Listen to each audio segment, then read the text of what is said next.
नमस्कार। आइए बात कर लेते हैं सबसे पहले कनिष्ठा उंगली के बारे में।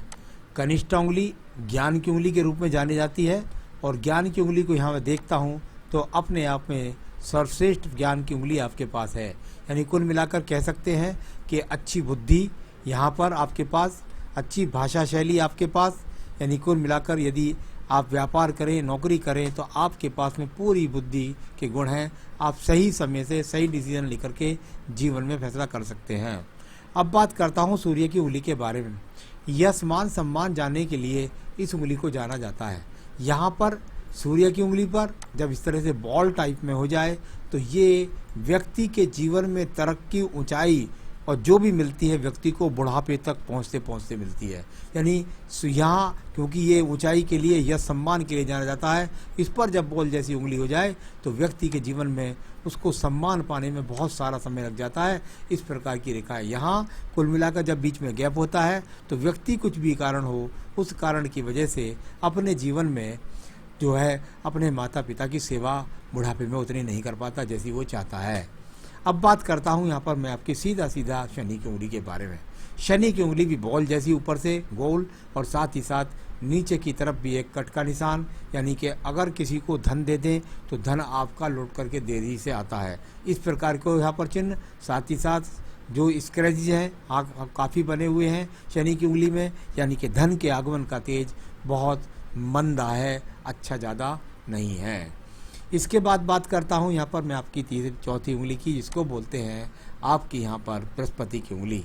पत्नी से संबंध, बच्चों से प्यार, बच्चों के द्वारा अपने जीवन में सहयोग, अगर वो सारी चीज़ें देखता हूँ तो वर्तमान में यहाँ पर वो मजबूती से कायम है। इसके बाद बात करता हूँ आपके एक और पर्व की, सम पर्व के रूप में बुद्ध पर्वत। सूत्र बताते हैं कि जब व्यक्ति के बुद्ध के पर्वत पर अच्छी रेखाएं खड़ी ना हो व्यक्ति के जीवन के अंदर, तो धन का आगमन व्यक्ति के पास तीव्र गति का नहीं होता।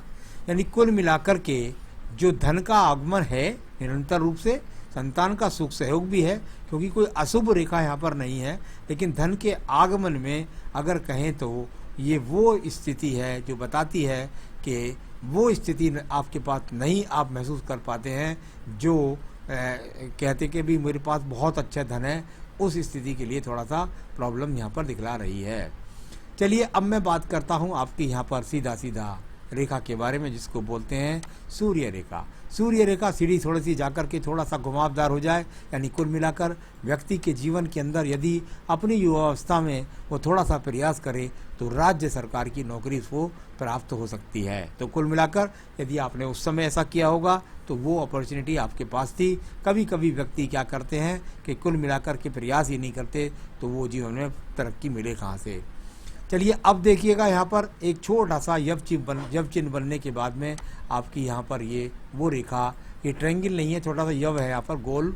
तो कुल मिलाकर जब यव चिन्ह बन जाए और उससे भाग्य रेखा बने तो यानी कि आपके जीवन के अंदर धन की वो स्थिति नहीं जिससे आप अपने आप से संतुष्ट हो सकें और जीवन के अच्छे संसाधन प्राप्त कर सकें।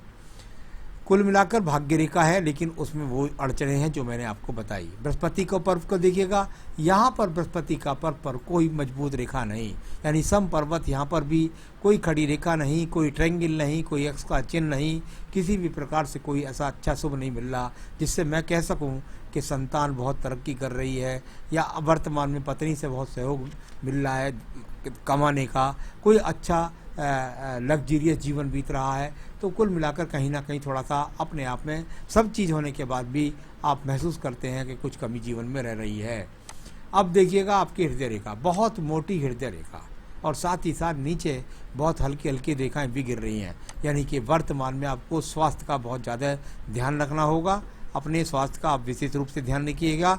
इस प्रकार के यहाँ पर जो चिन्ह यहाँ पर हाथ के अंदर बने हुए हैं, मन से यहाँ पर कुल मिलाकर आपको चिंता दर्शाने वाली हृदय रेखा भी यहाँ पर मौजूद है।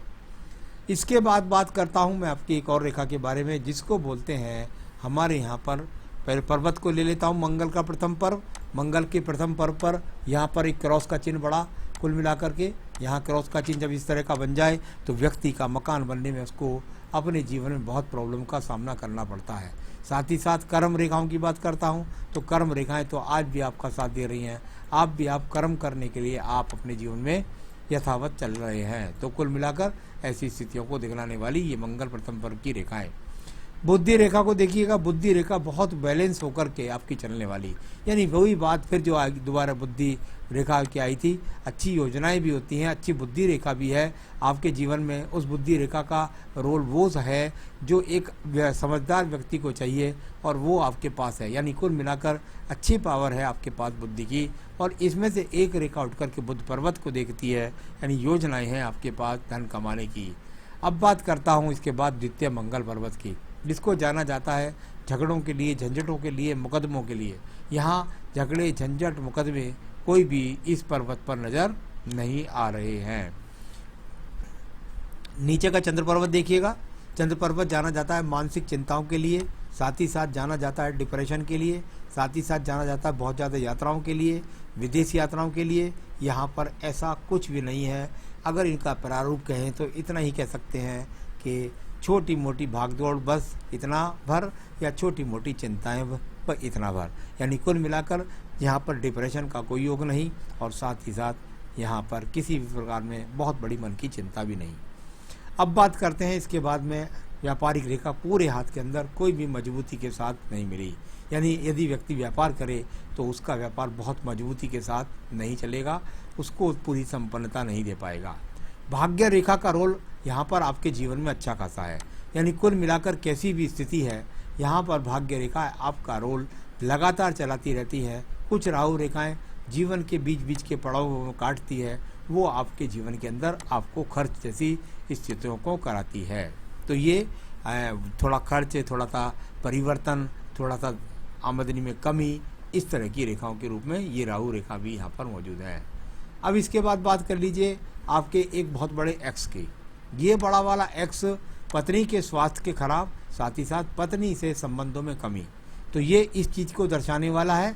लेकिन कोई तलाक वाली बात तो नहीं, लेकिन ये बहुत जीवन से पहले ही बातें हैं। तो वो आपके जीवन के अंदर निश्चित रूप से पत्नी के साथ आज भी कुछ ना कुछ आपकी अनबन हो जाती होगी। तो ये अशुभ चिन्ह के रूप में इस चिन्ह को मैं बोलता हूँ। यदि ये युवावस्था में मिल जाता तो व्यक्ति के साथ में कि बहुत ज़्यादा पत्नी के साथ प्रॉब्लम आ जाती है। इसके बाद में बात कर लेते हैं आपकी यहाँ पर सीधा शुक्र पर्व के बारे में। आप जैसा भी कह रहे हैं फिर भी यहाँ पर कोई अशुभ स्थिति नहीं है। कुल मिलाकर संसाधन आपके पास ठीक ठाक आज भी मौजूद हैं। अब मैं बात करूँगा आपकी आयु रेखा के बारे में। आयु रेखा, और यहाँ से यदि मैं आयु रेखा को देखता हूँ तो ये यहाँ ये आयु रेखा देखिए, मैं एक चिन्ह बोलता हूँ जिसको बोलता हूँ सर्जरी चिन्ह। यहाँ एक सर्जरी चिन्ह, यहाँ दूसरा सर्जरी चिन्ह, ये आपके यहाँ पर सर्जरी चिन्ह के रूप में है। ये सर्जरी चिन्ह जब जब हाथ के अंदर आते हैं तो वो व्यक्ति के जीवन के अंदर काफ़ी प्रॉब्लम इकट्ठी कर देते हैं। यानी कि आपके जीवन के अंदर इन दोनों अगर चिन्हों की बात करूं तो इनका रोल ख़त्म हो चुका है। सर्जरी चिन्ह का मतलब है व्यापार या नौकरी के अंदर आपको तरक्की ना करने देना, आपके जीवन में कभी कभी आपके छोटे मोटे ऑपरेशन करा देना, साथ ही साथ तीसरी धन के लिए बहुत ज़्यादा संघर्ष करा देना। मेरे हिसाब से ये सर्जरी चिन्ह आपकी उम्र में बना लगभग आपको 27 से लेकर के और 34-35 की उम्र तक, और उसके बाद में इसका रोल हुआ आपके जीवन में ख़त्म। वो लगभग आप कह सकते हैं 48 साल की उम्र में। उसके बाद से कुछ स्थिति यहाँ पर ठीक लगती है। तो काफ़ी मेहनत संघर्ष करके आपने अपने आप को बनाया है और ये चिन्ह के फल भी मैंने बताया। आइए मैं बात करता हूँ आयु रेखा के बारे में। आयु रेखा और कुल मिलाकर यदि मैं देखूँ तो ये अपने आप में बड़ी बंद के नीचे तक पहुँच गई और दो मुखी भी हो गई, यानी कि बुढ़ापा आपका लगभग यहाँ बैठता है जाकर 75 से 76 वर्ष का। अभी यहाँ पे इतना ही, आगे भी आयु रेखाएँ बढ़ती रहती हैं। तो ये सब बातें मैंने आपके पूरे हाथ का सर्वेक्षण करके बताई। आपका सवाल ले लेते हैं, हमारा मकान दुकान कब तक बनेगी? आपने मुझे बताया कि मेरी उम्र 52 से 55 वर्ष के बीच में है। मेरे अनुमान के हिसाब से ये जो ट्रायंगल यहाँ पर आपका जा रहा है ये 55 से 56 वर्ष का है। यानी यहाँ जब इस तरह का ट्रायंगल बनता है तो वो बताता है कि ऐसे व्यक्ति का जीवन, यानी आपकी अगर करेक्ट आयु हो जाए तो 56 से लेकर के और ज़्यादा जो योग मकान के बनते हैं वो, या 55 से लेकर के 58 वर्ष के बीच में मकान बनने का योग है। तो वो उस समय आपकी दुकान बन जाए या आपका मकान बन जाए, किसी एक चीज़ का उस समय है। वो दशा जो चलेगी बहुत अच्छी 60 वर्ष तक चलती है। कभी कभी उसके अंदर 55 से लेकर के और 60 वर्ष के बीच में मकान और दुकान दोनों व्यक्ति की बन जाती हैं। तो ये तो हुआ आपका मकान दुकान का सवाल। दूसरा है बच्चों की शादी कब तक होगी। बच्चों की जन्मपत्री मेरे पास भेजिए, डेट ऑफ बर्थ, टाइम और पैलेस, उसके हिसाब से मैं उनके शादी के बारे में, बच्चों के बारे में, शिक्षा के बारे में, नौकरी के बारे में, व्यवसाय के बारे में, जिसके बारे में पूछेंगे मैं बता सकता हूँ। तीसरा आपने पूछा मेरी लाइफ कैसी रहेगी, हमारी पति पत्नी का जीवन बुढ़ापे में कैसा रहेगा। आपके पास भाग्य रेखा का रोल है, लेकिन कुल मिलाकर जटिल है अभी वर्तमान। देखिए आगे तक का, बहुत आगे तक का बोलना ठीक नहीं, लेकिन इतना जरूर है कि बुढ़ापे तक आपके पास धन की आगमन ठीक रहेंगे और आपका कुल मिलाकर बुढ़ापा अच्छा होगा। आपने कहा मेरे संतान है और मेरी संतान में प्यार कैसा रहेगा। देखिए ये बच्चों के स्वभाव की जन्मपत्री होती हैं और उनका प्यार अच्छा बना रहे, मैं तो यही चाहता हूँ। तो इकट्ठा रहे ना रहे, इसके लिए एक बात और भी अपने अनुभव से कहना चाहूँगा। जीवन में एकत्रित आप भी बहन भाई नहीं रहे होंगे। अगर आप भाई हैं तो आपके भी बंटवारे एक दिन होंगे, और समझदार माँ बाप वो होते हैं जो बच्चों का बंटवारा सही समय पर कर दे, यानी जब वो योग्य हो जाएं, शादीशुदा हो जाएं, उनका बंटवारा कर दें तो वो अच्छी बात होती है। उसमें सारी उम्र बच्चे एक दूसरे का प्रेम करते हैं, साथ निभाते हैं। आइए तीसरा आपका अगला सवाल है, मेरे बुढ़ापे में लाइफ कैसी रहेगी और कर्म सभी रहेंगे या नहीं, और हमारा काम कैसा रहेगा, और मेरे पास पैसे होंगे या नहीं। बिल्कुल निश्चित रूप से आपके पास पैसे होंगे, इसमें कोई भी दो राह नहीं है। पूजा पाठ के बारे में आपने कहा है, अभी आपको यहाँ पर केतु स्थान पर किसी भी ऐसी स्थिति से नहीं लगता कि बहुत ज़्यादा कर्म रेखा मतलब जो पूजा पाठ का हिसाब किताब अभी ज़्यादा नहीं है। अभी कर्म रूप में आपका ज़्यादा लग रहा है, क्योंकि यहाँ पर थोड़ा सा केतु स्थान पर दीप बन गया है। तो जब ये दीप बन जाता है तो व्यक्ति के जीवन में मन नहीं लगने देता पूजा पाठ में। तो ये सभी सवालों का मैंने आपका जवाब दे दिया है। मैं जरूर चाहूँगा कि आपके जीवन में आपका मकान बन जाए, अच्छा धन आपको मिलता रहे। इसके लिए आपको पूजा करनी है, श्री सूक्तम रोजाना पढ़ना है, और साथ में पढ़ना है आपको रुद्राष्टकम। श्री सूक्तम और रुद्राष्टकम दोनों अपने कार्यस्थल पर पढ़ें, अच्छे आगमन बन जाएंगे धन के, बहुत चिंताएं आपकी दूर हो जाएंगी। आप जीवन में तरक्की करें, सुखी रहें, यही मेरी शुभकामनाएं। नमस्कार।